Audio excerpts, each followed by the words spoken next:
Eles riram dela na cela, até que o major chegou e bateu continência. A frase atravessou a memória como um estilhaço de vidro, clara, fria, impossível de recolher. Mas não era um rastro de glória, era a lembrança de uma manhã que até então cabia no raso conforto das rotinas. Um copo de café, um salto curto, 2 minutos fora para comprar leite. 5 minutos que a cidade tomaria para transformar a capitã Helena Medeiros em alvo de uma farsa que começava com um riso e terminaria muito tempo depois com uma continência.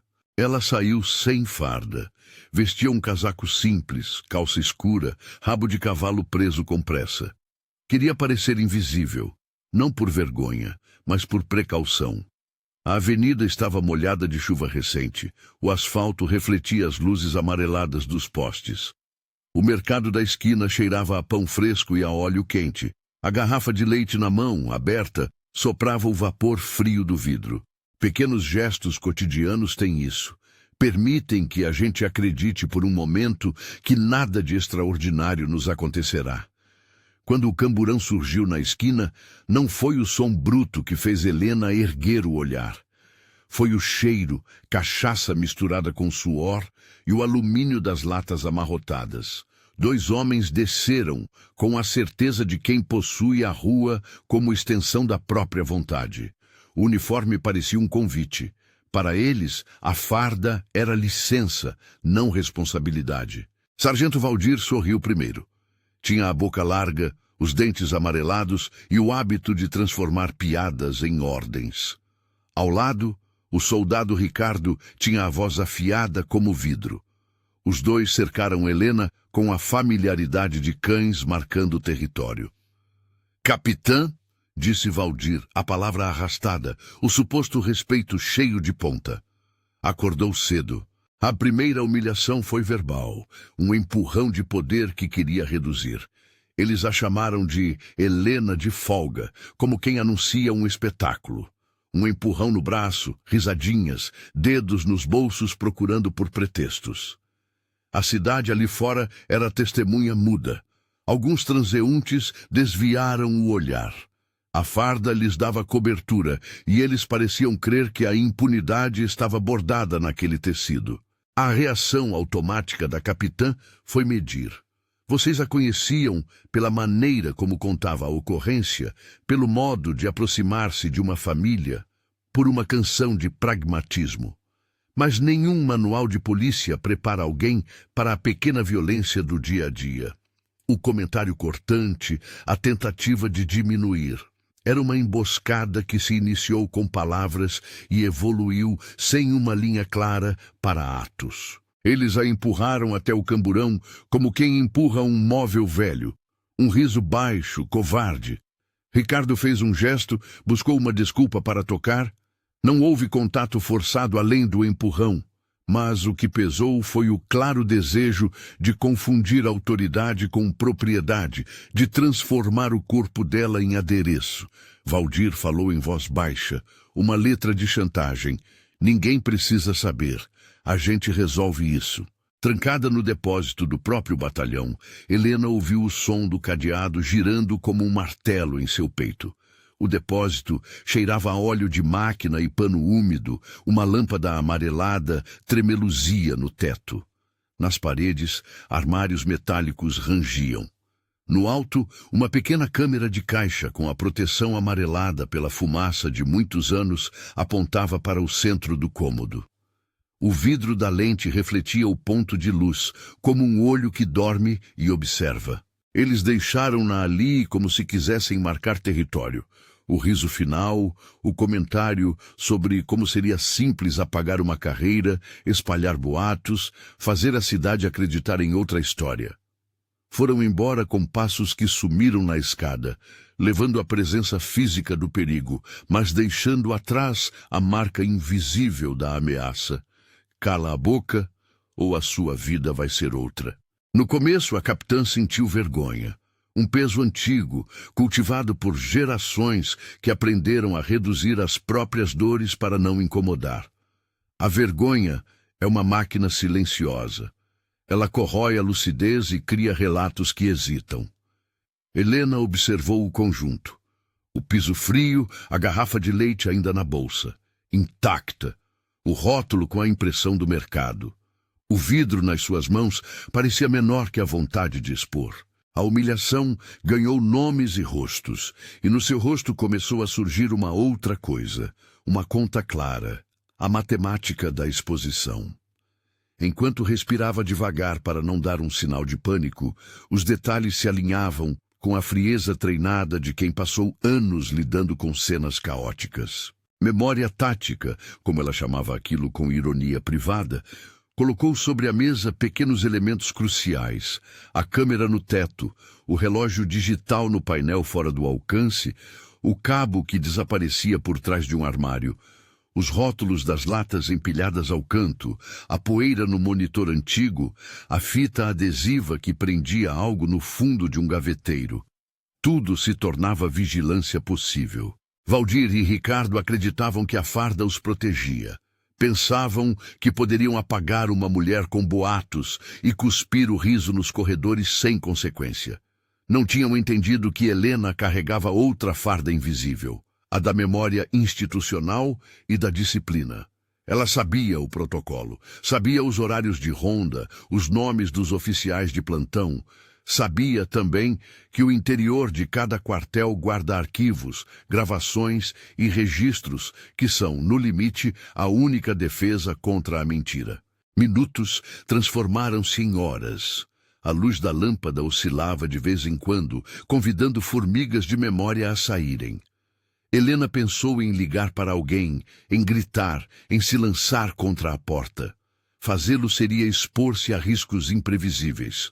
A outra alternativa era trabalhar com a única arma que lhe restava, a evidência. Ela não tinha uma caneta, não tinha um aparelho vulnerável.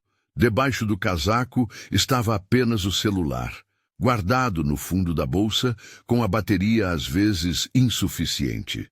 O pensamento foi um fluxo. Se existia uma câmera no teto, existiam registros. Se Valdir havia saído com Ricardo para resolução, talvez tivessem deixado rastros. Talvez tivessem rido alto demais, e o riso ficara gravado. Talvez o som do camburão, o rangido da porta, a voz de Valdir, tudo isso pudesse ser reunido como uma linha que transformaria os risos em prova documental.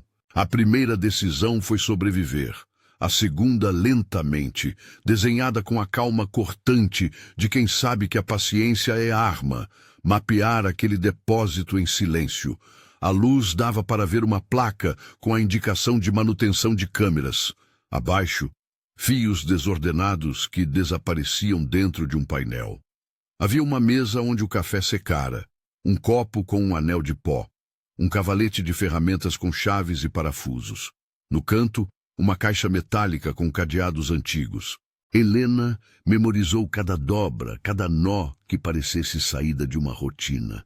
Muitas pessoas depois diriam que ela tinha sorte. Poucos diriam que sorte foi construída por hábito. Anos de manhãs com prancheta, de relatórios, de atenção a sinais que para outros passavam incolores. Helena lembrava-se dos trejeitos de Valdir quando estava nervoso, a mão que buscava um palito de dente, o chiado da garganta antes de uma mentira, o tênue tremor na sobrancelha esquerda. Essas minúcias, colocadas lado a lado, eram um mapa. No corredor, o som de passos recomeçou. Ela apertou o corpo contra a parede fria. Quando a fechadura girou, Helena se preparou para o pior e para o que viesse depois. O que entrou foi Alves. Soldado Alves sempre fora a figura ambígua dentro da corporação. Rosto jovem, olhos que evitavam convicções rochosas. Ele vinha de uma família de policiais, carregava respeito automático por instituições e medo de perder o pouco que tinha conquistado. Quando a porta se abriu só com um ranger, Alves olhou primeiro para Valdir e Ricardo. Já lá fora, talvez. Depois para a mulher encostada no cinza do depósito. "Capitã?" disse, a voz baixa, como se o som fosse escandaloso dentro da caixa metálica. Ele não riu. A hesitação dele foi uma pequena chama que não queimou, mas iluminou. Ele fechou a porta com cuidado, como quem não quer que a tensão faça barulho. Alves aproximou-se, não com a ameaça, mas com um gesto que carregava contradição. Trouxe um isqueiro e um fósforo. Não acendeu nada. Seus olhos diziam que estava dividido entre o dever de quem desvela e o medo de quem se revela. Ele deixou uma nota abaixo da pilha de latas. Um bilhete curto, 2 palavras riscadas com pressa. Eu vi. E foi embora. Foi um impulso pequeno, um eco de consciência que, para Helena, valeu tanto quanto uma promessa. Não se tratava de confiar em Alves. Tratava-se de aceitar que nem todos ali estavam com a garganta fechada. E por trás da confissão dele, havia a certeza de outro risco, o de que Valdir e Ricardo não se contentariam com um riso. Eles iriam reescrever a história. E para reescrever, era preciso apagar rastros. Enquanto a noite se esticava lá fora, Helena usou o tempo para lembrar-se de procedimentos. Como a corregedoria traria o processo, quais poderiam ser as lacunas, onde residiam os arquivos velhos. Pensou no monitor da sala de administração, na rotina do guarda noturno, que recolhia as fitas todas as semanas e levava para uma sala com um computador empoeirado. Lembrou-se das etiquetas nas fitas. Patrulha 2411, ocorrência 03.00. Lembrou também do vício dos homens em se gabarem aos pares, de relatar detalhes com orgulho que eles achavam que ninguém gravaria.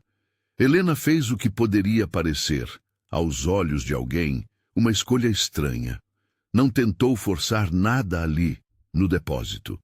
Mantinha silêncio apenas para observar, para recolher.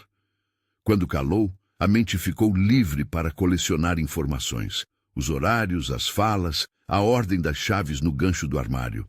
Ela sabia que, se algo acontecesse, sua narrativa pessoal seria facilmente interpretada como vingativa. Precisava de algo que não dependesse de sua palavra contra a palavra deles. Precisava do vidro, precisava da câmera. Horas depois, quando o turno mudou e as luzes do corredor se acenderam com um ruído baixo, Helena ouviu o som rotineiro do andamento das coisas no batalhão. Passos medidos, risos contidos, o som de uma máquina de café sendo ligada. Após o meio-dia, um caminhão trouxe mantimentos. A rotina foi uma manta que, à primeira vista, prometia normalidade. Mas sob aquela normalidade, havia um mecanismo que ela poderia virar a seu favor. A própria máquina de exposição que eles, complacentes, alimentavam. Naquele silêncio tenso, Helena pegou a garrafa de leite da bolsa como se apertasse uma lembrança. O vidro era frio, o líquido dentro parecia um desafio. Olhou para o rótulo, leu o nome do mercado, a data de fabricação, detalhes banais que, talvez, levassem alguém a acreditar que ela, de fato, havia saído por pouco tempo. O leite era também uma metáfora doméstica, uma tentativa de retorno à vida comum que a emboscada preferia destruir. Mantê-lo consigo era uma pequena rebelião. Sua cabeça começou a desenhar possibilidades, não técnicas, não instruções, cenários. Se alguém quisesse apagar provas, tentaria manipular os sistemas de segurança. Se Valdir e Ricardo fariam algo assim, haveria um motivo para que os registros apontassem para eles. Era preciso, nesse caso, um arquivo que fosse imutável, algo que as mãos deles não pudessem simplesmente regravar sem deixar rastro. Helena lembrou-se da antiga prática de imprimir frames de vídeo, de tirar fotos de uma tela, de pedir o acesso formal à perícia. Pensou também em quem, fora dali, poderia ajudar. A Corregedoria, o Ministério Público, jornalistas sérios. Mas sabia que muitos desses caminhos dependiam de coragem institucional, que naquele momento parecia depressa se dissolver. Nas horas seguintes, enquanto as sombras do depósito se moviam, Helena começou a construir uma torre de provas na mente. Pequenas coisas que pareciam irrelevantes quando usadas isoladamente. A voz de Valdir olhando para ela, a gargalhada de Ricardo, o relógio de pulso que bateu 0214 no celular dela quando a porta foi trancada. A luz de um poste do lado de fora que piscou exatamente quando o camburão deixou o lugar. Tudo isso alinhado poderia formar uma narrativa formulaica, mas ainda assim crível. Nesse momento, a figura do Major Guzmão pairou, não fisicamente, mas como sombra institucional. Guzmão era homem de mãos limpas e olhos baixos, o subcomandante que preferia a diplomacia gelada à confrontação. Helena sabia que para ir adiante teria que ultrapassar a apatia dele. Sabia que um gesto de sua parte poderia significar tanto proteção quanto traição. Guzmão, no limiar entre o medo e a coragem, seria um teste da corporação. Mas ela não poderia esperar sentada por sua decisão. A única pessoa que havia mostrado hesitação, Alves, reapareceu. Desta vez com um uniforme limpo e o rosto mais apressado. De novo, falou baixo. Tem um cara do setor de segurança que troca as fitas com preguiça, capitã. Se eu... Ele engoliu o resto da frase. O silêncio dele era quase uma oferta na escuridão. Helena olhou para ele. Não pediu garantias, não ordenou. Respondendo àquela hesitação com outra, murmurou. Você anota tudo. Onde, quando, quem. Alves fez uma folha com uma caneta emprestada, escrevendo números e horários, nomes de quem havia passado pela sala nas últimas horas. Foi pouco, talvez insuficiente, mas era algo que poderia, um dia, ser útil. Era a confirmação de que nem todo mundo no batalhão tinha a boca travada pelo medo. Uma linha tênue de solidariedade que poderia, com sorte, abrir uma porta. Enquanto as horas arrastavam-se, Helena recolheu fragmentos de lembrança. Relembrou cenas em que ajudara mães durante invasões domésticas, o sopro de crianças que acordavam à noite, a calma com que acalmara uma família depois de um acidente. Tudo aquilo alimentava um sentimento de responsabilidade que transcendia a humilhação. Se aceitasse que o ataque a ela fosse apenas pessoal, alimentaria a lógica de Valdir, a farda como propriedade. Se respondesse com exposição, poderia abrir uma ferida que talvez não cicatrizasse tão rápido, mas tiraria do ar o riso fácil que havia ecoado aquela madrugada. A decisão tomada na calada do depósito foi transformadora. Não faria barulho descontrolado. Iria coletar pouco a pouco provas. Não com truques técnicos detalhados. Não era esse o ponto da narrativa. Mas com uma paciência quase cirúrgica. Memorizar tempos e falas, preservar objetos, guardar qualquer testemunha que aceitasse falar. Mesmo em voz cobrindo o medo. Era um plano lento, que funcionava na verticalidade de quem se recusa a ser varrida. No fim da tarde, Helena ouviu o som distante de uma imprensa começando a despertar, o tilintar de celulares, o rumor de vozes. Numa outra ponta da cidade, Marcelo Varela, repórter de tabloide, já afivelava a narrativa que lhe dava retweets. Uma história pronta para desviar a atenção, com olhos sedentos por sangue e títulos fáceis. Bastos, o deputado, esticava os dedos na linha telefônica, pensando em como aquela confusão poderia virar manchete que lhe servisse. A engrenagem externa começava a girar. Helena sabia também que a imprensa podia ser aliada e inimiga. Marcelo Varela representava a versão mais voraz. A imprensa que negocia versões com políticos, que transforma um olhar em manchete e enche as salas com barulho. Alguém poderia, no calor da manipulação, usar sua história para construções políticas. Por isso, cada fragmento recolhido tinha que ser pensado para não cair nas engrenagens do espetáculo. Quando finalmente a noite chegou, mais pesada e silenciosa, Helena escolheu um pequeno saco plástico e guardou nele a etiqueta do leite, o bilhete de Alves e um fio de cabelo preso na gola de seu casaco. Nada que desse a alguém instruções, apenas pequenos indícios que, juntos, formariam um corpo de prova humano. A coleção era quase ritual. Cada coisa colocada era uma escolha consciente de não deixar nada ao acaso. Antes de se deitar no frio do chão, encostando-se ao metal da caixa como se isso lhe desse maturidade de aço, ela sussurrou o nome de uma colega. Coronel Nunes. Nunes era a figura de corregedoria, cujo semblante podia ser frio, mas que preservava uma linha de responsabilidade no esquema. Ela não sabia se ele ouviria, não sabia se Gusmão se mexeria. Sabia apenas que a linha entre a farda e o homem estava ali, e que ela, naquele momento, precisava atravessá-la. No silêncio, soldados riam em algum lugar distante do prédio, como se o quartel fosse um fim de feira onde histórias se vendem. Helena fechou os olhos, não para dormir, mas para organizar. Era preciso acordar cedo. Havia um relógio, e o tempo, que até então parecia escasso, começou a virar ali um aliado. Amanhã ela precisava de testemunhas, de um contato que não pertencesse à roda dos que riam, de um jeito de colocar a câmera de teto no centro da cena. Quando a porta rangeu novamente, Helena encolheu-se, pronta. Pensou em levantar, em se preparar, em recolocar a garrafa de leite no lugar certo para que, se necessário, parecesse apenas mais um objeto cotidiano. Abriu os olhos.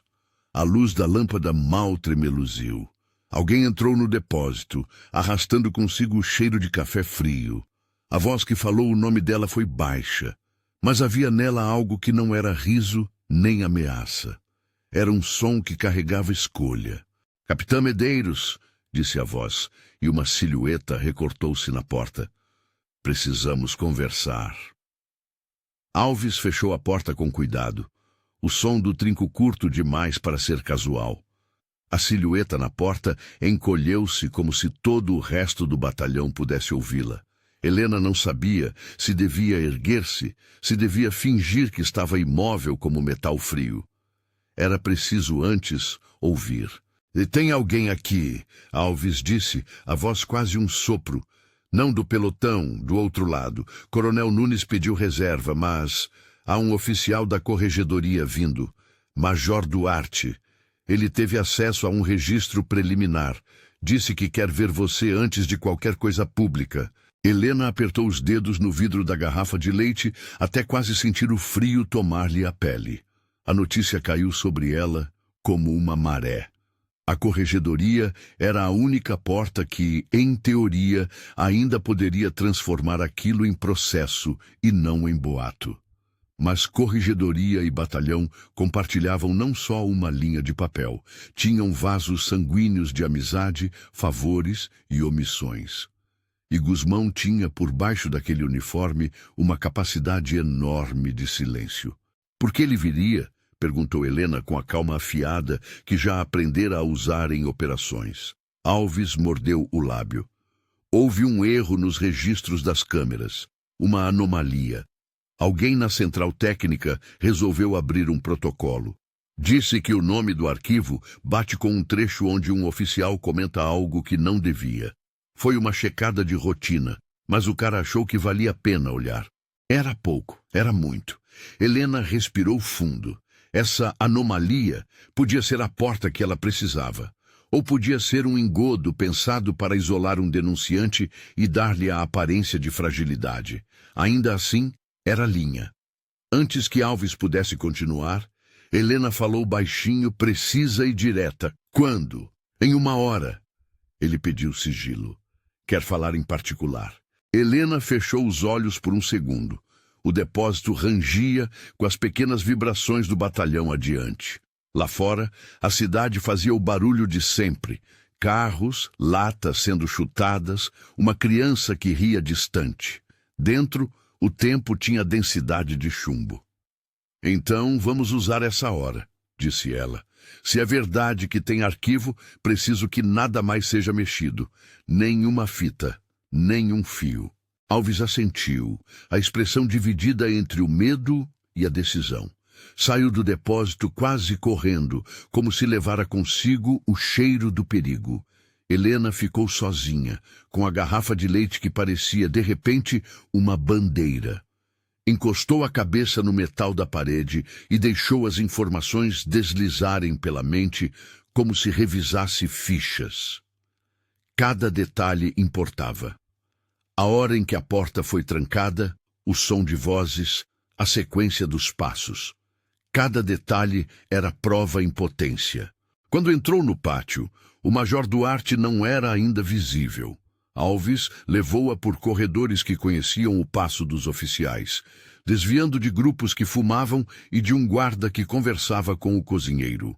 Nada parecia diferente, a não ser o olhar de Helena, mais atento, vasculhador. Era como voltar a um corpo de trabalho depois de empurrar um obstáculo. O encontro aconteceu numa sala pequena de administração. Paredes brancas amareladas pelo tempo, uma mesa comprida com copos de café usados e um monitor antigo. Duarte tinha uma postura seca, o rosto de quem aprendeu a guardar surpresas atrás de sobriedade. Não era um homem de gestos grandiosos, o distintivo da corregedoria brilhava no peito. "Capitã Medeiros", disse ele ao entrar, com uma voz que buscava ser calma. "Obrigado por aceitar falar aqui." Helena não se moveu. A presença dele era oficial demais para ser apenas coincidência. Havia papéis sobre a mesa, um relatório técnico, uma folha com anotações sobre horários de gravação. Duarte colocou-os à frente dela com a precisão de quem empilha provas. "Recebemos um relatório técnico sobre arquivos labutando na central de monitoramento. Um técnico apontou um trecho irregular nomeado como Depósito Interno 100302. Você pode me dizer sobre sua versão dos fatos?" A pergunta era curta, carregada de frieza processual. Helena respondeu com clareza. Contou o essencial, sem florituras, a saída rápida para comprar leite, a abordagem dos dois, a humilhação verbal, a presença de uma câmera no teto. Não mencionou a palavra chantagem, assim que a contorção política poderia revirar tudo. Falou em fatos. Duarte a escutou, anotando pequenas coisas. Quando ela falou do bilhete de Alves, o major ergueu a sobrancelha mais interessado. O tempo daquele encontro era diferente, menos de um interrogatório, mais de uma verificação que poderia ou não transformar-se em ação. "Há um registro", ele disse por fim. "Mas precisamos de algo mais sólido. Você concorda em fazer um relato formal? Em contar em detalhes para que possamos abrir procedimento?" Era a porta que ela precisara. Era também a porta que podia ser fechada por Gusmão antes que o processo respirasse. Helena ponderou. Se apresentasse o relato dentro da própria cadeia de comando, poderia receber resposta rápida, ou ser engolida pela mosca da conivência. Se vazasse, arriscava-se a virar espetáculo. "Eu farei o relato", disse ela, "mas quero garantia de que as fitas e os arquivos serão preservados, e que você mesmo, Coronel Nunes, estará a par. Não confio em Gusmão." Duarte não sorriu. "Coronel Nunes já está ciente em caráter preliminar. O pedido de sigilo é justamente para proteger eventuais provas. Deixe comigo. Vou protocolar uma requisição formal para acesso à central. Não posso prometer resultados, capitã, mas não posso fingir que o arquivo não existe." Era o suficiente para provocar algo, mover uma engrenagem. Helena sentiu o nó no peito relaxar uns poucos milímetros, mas não pôde relaxar demais. Ainda havia homens que poderiam apagar ou adulterar tudo antes que o processo pegasse força. Ao sair da sala, Almeida, o chefe de plantão, cruzou com Helena e fez uma dança de olhos que dizia: "Eu vi, mas não vou ficar." Helena devolveu o olhar com uma intenção direta. Se alguém cruzasse o limite, seria registrado. Havia pessoas que, por medo ou por covardia, preferiam rir. Alguns riam mesmo depois de descobrir. Ao invés de expor na hora, Helena tomou uma decisão que misturava cálculo e coragem. Ia forçar a exposição pública, não por espetáculo, mas por urgência. Quando a corregedoria se move, o palco público aumenta a probabilidade de transparência. O risco era que o público fosse manipulado por vozes interessadas. Ainda assim, a pressão solitária de bastidores raramente basta. A próxima manhã amanheceu com um frio seco. Helena levou a garrafa de leite no casaco, como se fosse uma lembrança e uma arma. Na rotina do quartel, tudo continuava como se nada estivesse alterado. O café, o som metálico das chaves, a piada fácil que passava de boca em boca. Mas um detalhe começava a mudar as corridas. Havia olhares que pesavam sobre ela, alguns mais curiosos, outros hostis. No laboratório de vídeo do batalhão, a central técnica era um armário de máquinas que rangiam. Aquele ambiente, que costumava cheirar a poeira e a óleo, era agora o epicentro de algo que podia virar o mar. Duarte mandara uma intimação formal solicitando as gravações daquele depósito. Gusmão concordara por escrito, no papel um gesto protocolar. Era de se supor que aceitasse, e nisso Helena se apoiava. A formalidade era uma armadilha, mas também uma blindagem temporária. Enquanto a corregedoria requisitava os arquivos, notícias começaram a rachar a superfície do prédio por outros caminhos. Marcelo Varela, ansioso por tramas que inflamem cliques, já procurava fontes e frases para a manchete. O deputado Bastos ouvia e já traçava possíveis ganhos políticos. A política e a mídia eram correntes que navegavam em sentidos opostos, sempre prontas a usar uma história para construir outra. Alves, por sua vez, estava no limite. O bilhete que deixara no depósito parecia agora uma peça menor. Ele caminhava a passos curtos pelo corredor, o rosto amarelo. Quando uma rádio local ligou pedindo posicionamento, ele inventou desculpas e desligou. Helena preparou-se. Não para um confronto físico, para aquilo ela estava treinada e não quisera serrar. Preparou-se para uma guerra de versões e de decibéis. Precisava do arquivo, mas precisava também de alguém que não fosse neutro entre o público e o poder. Precisava que as imagens fossem vistas por olhos que trabalhassem com princípio, não com audiência. Marcelo, como previsto, bateu a porta com a sede de um caçador. Queria a exclusividade, queria o furo. Ofereceu uma narrativa pronta. Capitã enredada em confusão, deslize de conduta durante folga. Helena não aceitou. Sabia que Marcelo faria pão com o que tivesse. Preferiu outra rota mais lenta. Procurou uma repórter que frequentara a corregedoria para temas de transparência. Lúcia Teixeira, uma jornalista de visão, tinha princípios e audiência. Se havia alguém capaz de transformar um arquivo técnico em verdade incontestável, era ela. Lúcia não era herói, era jornalista. Ao ouvir a versão de Helena, aceitou duas condições: ver o arquivo, por si, e contar a história com precisão. O encontro foi rápido, marcado por bilhetes e um café tomado em esquina. Lúcia trouxe um gravador, mas mais do que isso, trouxe acordo. Ela tinha cartas com o Ministério Público de uma investigação paralela que poderia, se a prova fosse consistente, abrir procedimento com urgência. Isso era o que Helena precisava, uma aliança entre uma instituição formal e a pressão da imprensa sérias. Enquanto isso, nos bastidores, Valdir e Ricardo sentiram o chão tremer. Homens que riem por costume sabem quando a ordem do riso pode mudar. Ricardo começou a falar alto sobre apagar qualquer rastro, e Valdir, mais cauteloso, começou a consultar pessoas que conhecia. Gusmão, por sua parte, recebeu o pedido de entrega dos arquivos com a nobre aparente de quem não tinha nada a esconder. Mas as engrenagens internas às vezes giram com intenção. Um pedido formal no papel pode ser acompanhado por mãos que buscam brechas. Helena sabia disso. A reprodução do arquivo seria feita na sala de administração. Duarte requisitara a presença de representantes da corregedoria e a imprensa estava ciente, de forma controlada. O pátio do batalhão virou por algumas horas um pequeno anfiteatro. Agentes de imprensa alinharam-se com microfones, câmeras prontas. Soldados curiosos se agrupavam, alguns sussurravam piadas nervosas, outros se mantinham em silêncio, quase em contemplação. A cor do céu era lavada, como se a cidade esperasse o que ia acontecer. Na mesa central, Duarte pegou o pendrive com uma etiqueta simples que dizia Depósito 0302, íntegro. Helena sentiu um choque elétrico. O pendrive eram pequenas horas convertidas em verdade.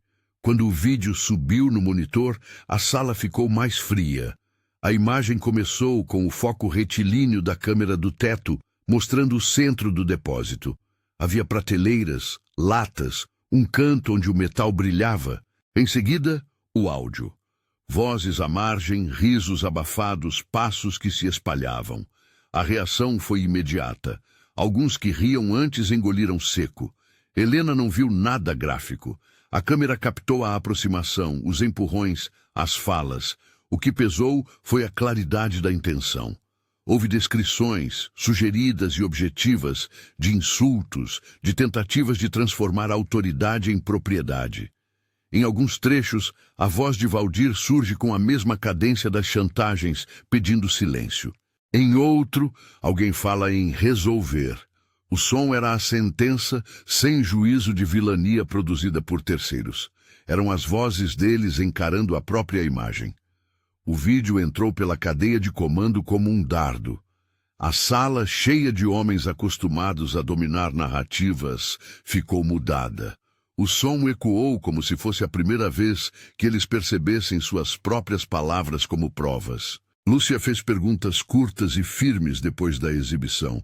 Duarte manifestou que abriria procedimento. Guzmão, visivelmente desconfortável, tentou redirecionar para um tom burocrático. Foi então que algo menor se transformou em símbolo. O major que vinha da corregedoria, que havia entrado como figura técnica, tirou a mão do bolso, olhou para Helena e, por um momento, nada foi dito. Naquele pátio ensolarado, onde antes se haviam proferido risos e humilhações, um movimento interrompeu o ar. O major Duarte se alinhou, elevou a destra ao peito em gesto curto e solene, e bateu continência diante de Helena. Não era um ato de espetáculo. Era um reconhecimento mudo daquilo que a farda deveria representar: responsabilidade. A continência fez o silêncio pesar mais do que qualquer grito. Eles riram dela na cela. Lembraram os que haviam visto aquilo antes, e o riso foi o primeiro som a ser devorado pela vergonha. A continência que o major bateu não desfazia os acontecimentos anteriores. Não curava os cortes que os risos haviam feito, mas fez algo que era naquele momento quase revolucionário. Transformou a humilhação em documento público de respeito. Havia ali a imagem de um oficial que, em público, reconhecia a dor e a coragem de uma subordinada. As reações foram diversas. Alguns no pátio arregalaram os olhos. Outros, que antes haviam rido, agora se encolhiam. Valdir encaixou a boca numa linha dura. Ricardo passou a mão nos bolsos sem encontrar justificativa. Guzmão tentou recuperar a narrativa, dizendo que a investigação seria imparcial. Mas a imparcialidade, naquele ar quente, já não parecia um discurso crível. A partir daí, o processo ganhou movimento. Houve afastamentos administrativos de Valdir e Ricardo. Não se proclamou condenação no pátio. Houve, sim, a retirada imediata de algumas funções e a condução à corregedoria para averiguação. A palavra detenção foi usada com cautela. Eles foram encaminhados para prestar esclarecimentos e estavam sob custódia para averiguação dos fatos. Nada foi decretado como sentença final. A história seguia em tribunais e papéis. Mas o fato de que suas vozes estivessem registradas e exibidas mudou o tom das conversas. O deputado Bastos, ao saber, ligou para tentar reverter a maré. Marcelo Varela, que já farejava manchete, tentou se aproveitar da confusão, moldando narrativas que buscavam culpar Helena por expor a corporação. Mas a pressão pública, agora alimentada por imagens, não era tão maleável. Havia, além da mídia, a presença de testemunhas e a atuação da corregedoria. Lúcia publicou uma peça cuidadosa. Mostrou o vídeo, ouviu as versões, examinou as notas. A narrativa foi ampliando. Não se tratava só de uma capitã isolada, tratava-se de uma cultura. Ao mesmo tempo, a reação foi violenta por vias sutis. Folhas impressas com trechos manipulados começaram a circular nas mesas. As redes sociais foram palco de ataques anônimos, fotos editadas, frases soltas, tentativas de desqualificar Helena. A intimidação é sempre múltipla, raramente é apenas um gesto. Houve uma ligação anônima para a mãe dela, perguntando por sua sanidade. Houve um carro que cortou caminho e passou lentamente em frente ao prédio onde morava. Eram sinais claros de que a exposição vinha acompanhada de custo. Helena recebeu essas lutas como parte do pacote. Não esperava gratidão, esperava processos longos, mas não esperava o peso de ter que assistir à sua vida privada sendo revirada em busca de falhas que justificassem o crime. Um repórter chegou a vasculhar fotos antigas, procurando qualquer detalhe que pudesse ser interpretado como erro. Ela perdeu por um tempo o conforto de beber café sem olhar pela janela. Alves, por sua vez, pagou um preço rápido. Sua escada de silêncio foi descoberta por colegas que não gostaram de sua traição silenciosa. Recebeu olhares cortantes, ameaças veladas. Em uma manhã, a corrente do seu armário foi aberta e um bilhete dizia: "Cuidado com quem confia. A vida de quem escolhe não calar-se transforma-se em alvo." As consequências, porém, não se reduziram a ataques. Vieram também as solidariedades, telefonemas de colegas que não podiam falar em público, mensagens anônimas de famílias que diziam "agradeço por ter coragem", ofertas de apoio de ONGs de direitos humanos. A divisória entre o pessoal e o público abriu. De repente, a capitã que fora empurrada para dentro do depósito se tornou um símbolo para outras vozes que naquela cidade guardavam memórias de abusos. Guzmão tentou manobras administrativas. Pediu relatórios, reorganizou escalas, tentou confundir processos, foi afastado preventivamente da função de subcomandante enquanto corria a averiguação. O afastamento, porém, foi interpretado por muitos como sinal de que o sistema, pelo menos por hora, não ia engolir as provas tão facilmente. Coronel Nunes, por sua vez, apareceu mais reservado, preocupado em manter a imparcialidade institucional. A corregedoria entrou com procedimentos formais. A política seguiu seu jogo. Bastos e outros buscaram capitalizar, enquanto alguns políticos menores pediam cautela e presunção de inocência. O que mudou verdadeiramente, entretanto, foi a evidência. A câmera no teto continuava a ser a testemunha discreta que ninguém julgara ser mais do que um olho inexpressivo. Agora, aquele olho falava em público. Os homens que riram na cela tiveram de responder, ao menos em parte, por suas palavras. A exposição, no entanto, não apagou as sequelas. Helena perdeu amigos que se afastaram por medo. Sua cama, nas primeiras semanas, tornou-se lugar de insônia. Sonhos com vozes, portas trancadas, risos num corredor antigo, tornaram-se rotina. No trabalho, ela voltou ao patrulhamento, ao cuidado que dava a vítimas de violência doméstica, mas sentia o peso de uma ferida que não fechava. A guerra se tornara diária e silenciosa. E então vieram as retaliações lá fora, mais mansas e mais perigosas.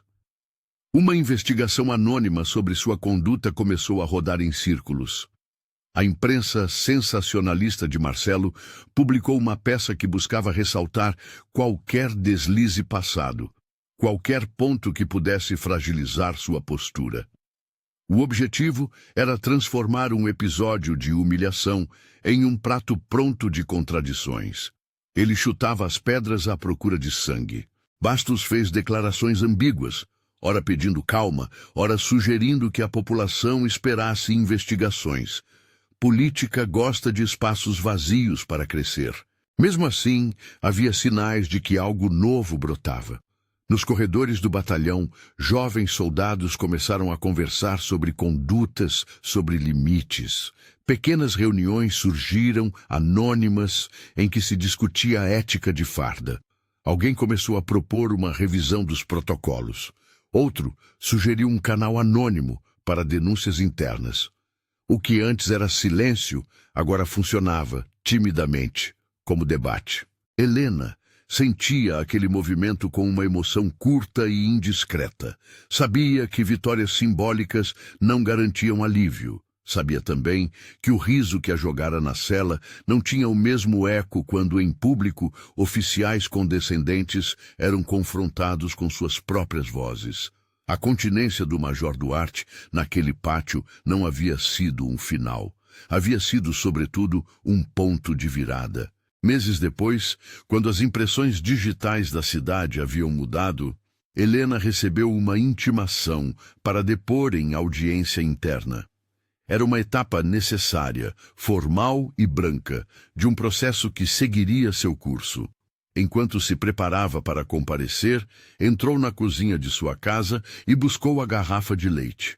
A garrafa, por essa altura, já não estava intacta. A etiqueta estava amassada, o vidro um pouco gasto pelos dedos. Era uma lembrança. Ela colocou a garrafa na mesa como quem marca território. Sentou-se diante do copo com café, olhou para a garrafa e pensou nas pequenas coisas que compõem a coragem.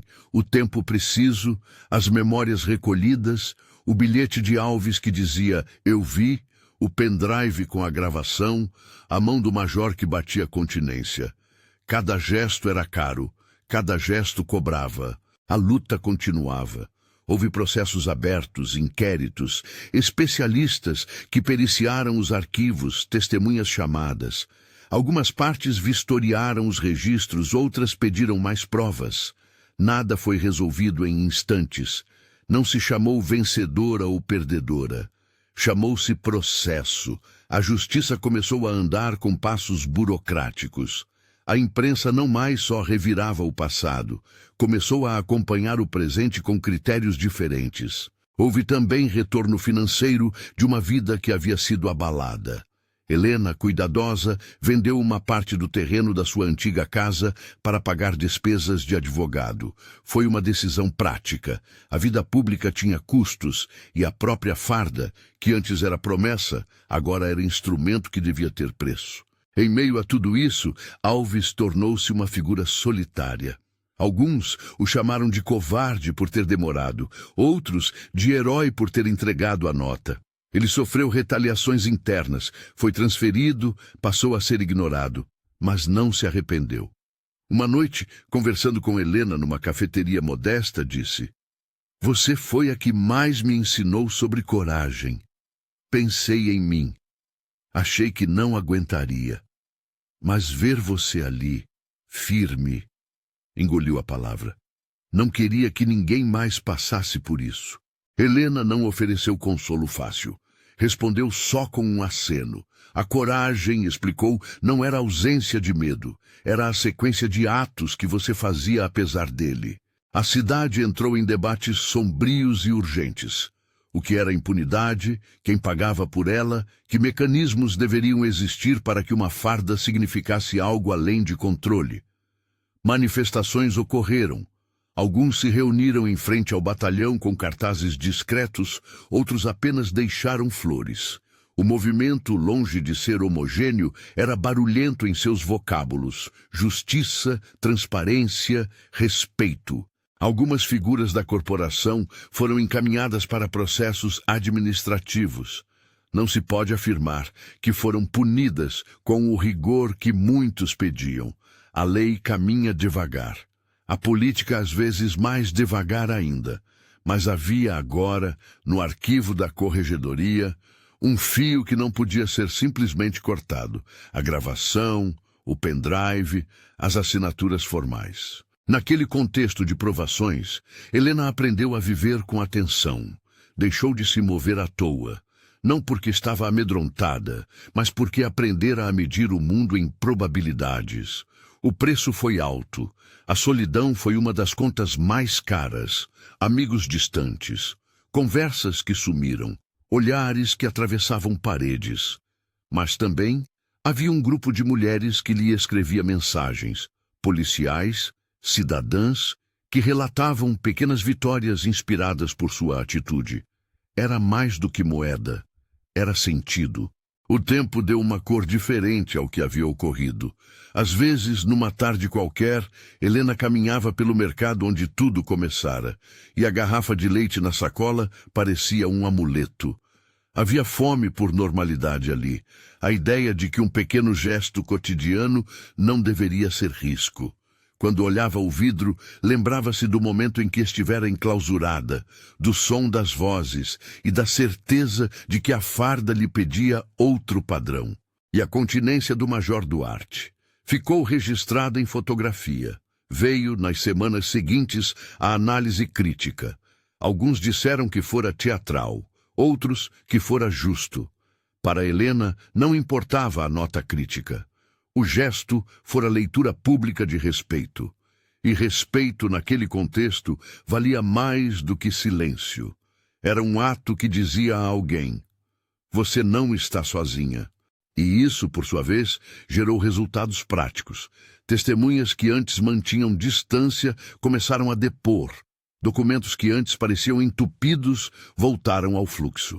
O processo seguiu seu curso. Alguns encontraram vezes com a lei. Outros continuaram a se esconder atrás de desculpas. O que restou claro, porém, foi que uma memória institucional fora convocada a responder. A cidade observou. A imprensa seguiu. O sistema, por princípio lento, reagiu. No fim, Helena colocou o leite na mesa e sentou-se. Olhava para o vidro como um rito concluído, não porque tivesse fim, mas porque se tornara testemunha. Pegou o copo, tomou um gole e sentiu o mundo girar. Não era um final feliz, nem uma vitória completa. Era uma página escrita à força, com marcas de sangue e tinta. Era, ao mesmo tempo, promessa de que outras páginas podiam ser acrescentadas. Ela sabia que haveria mais batalhas. A cultura que permitira o riso naquela cela não desapareceria com um vídeo. Levaria tempo, políticas e pessoas dispostas a acompanhar o processo. Talvez houvesse perdas no caminho.